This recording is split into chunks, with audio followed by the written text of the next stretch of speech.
Okay, we'll try take two. Maybe I won't be so long-winded.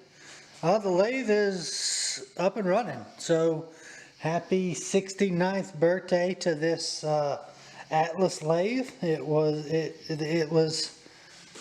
bearings had October 20th, 1952 was the dates on those bearings. Happy 69th birthday to this thing. I've got it mostly up and running. I've got my new apron in. It did have a mishap in shipping. The seller, really nice guy. He packed it very well, and it still didn't manage to survive Ace Ventura, the mail delivery guy this time. But the problems that happen with it are either superficial, like this ball on the end of this lever was done, or it was irrelevant. The gear that we knew and was advertised to be needing to be replaced ended up being shattered in transit. The only major problem was the bottom piece of the half nut was broken, and once I reached out, I just let him know, hey, it didn't make it in shipping. I wasn't really looking for a solution. It wasn't his fault. But he had another half nut lying around, so he was happy to share that, and he sent that over ASAP along with some high speed blanks for making some cutting tools with. So super nice guy. I'll find his name, the name of his company, and post it below. Really nice guy. I like him a lot. The only thing that's keeping this lathe from being 100% functional is the forward reverse gearbox. It has a bad gear on it. It works, the cross feed works in one direction but not the other.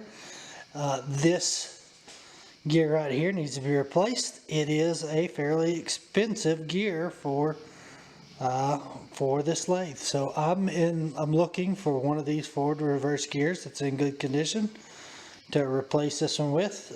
Currently I see them from $60 to $89 on eBay. That's pretty pricey. You can get the gear that looks very similar that's in here for I don't know, 15-20 bucks. So apparently this one is one that the people value, or has more value, or probably gives out more. So the market demands it. So that's my current problem. I need to replace this gear.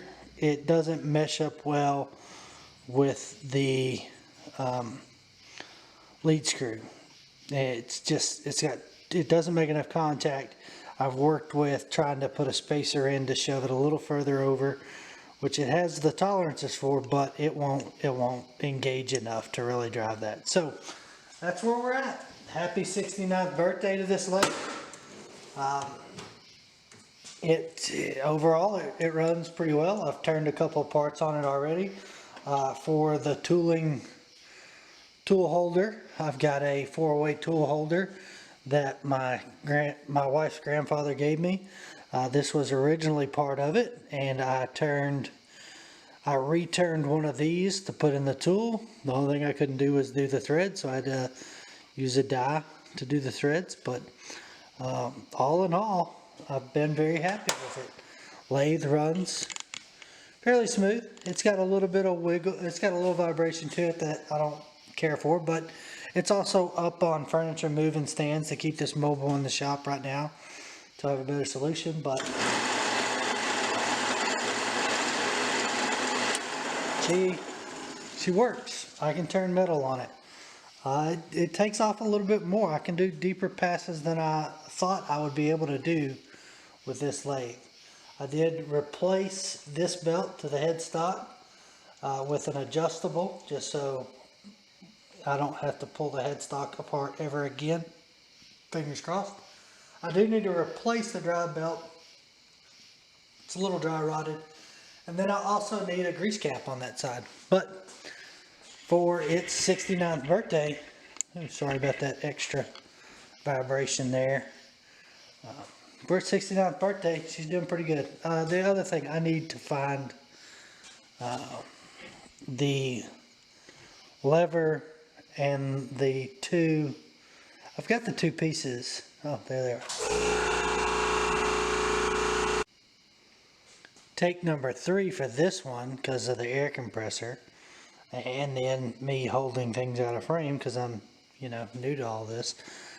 This piece that locks down inside here, of course, this has to come out for it to fit. I'm looking to replace these. The top is pretty damaged. I think it has a lever. This one was kind of hodgepodge together, so I'm looking to replace all of that inside. So, but for the most part, this lathe is good to go. Thank y'all all for watching. Sorry I was not able to post more lengthy videos or details. Everything that I did to this, trust me, it's out there. Follow some of that stuff. It's good. There's good stuff out there. I don't think I was led wrong with any from Mr. Pete 222 or from the other guy that I had referenced in the first video about the lathe. But hey, what can I say? I'm eager to wrap this up. I'm eager to give this thing another, hopefully I can at least give it another 50 years of work to do in and around my shop. Thank you guys for watching, and remember, comment down below and wish this lathe a happy 69th birthday.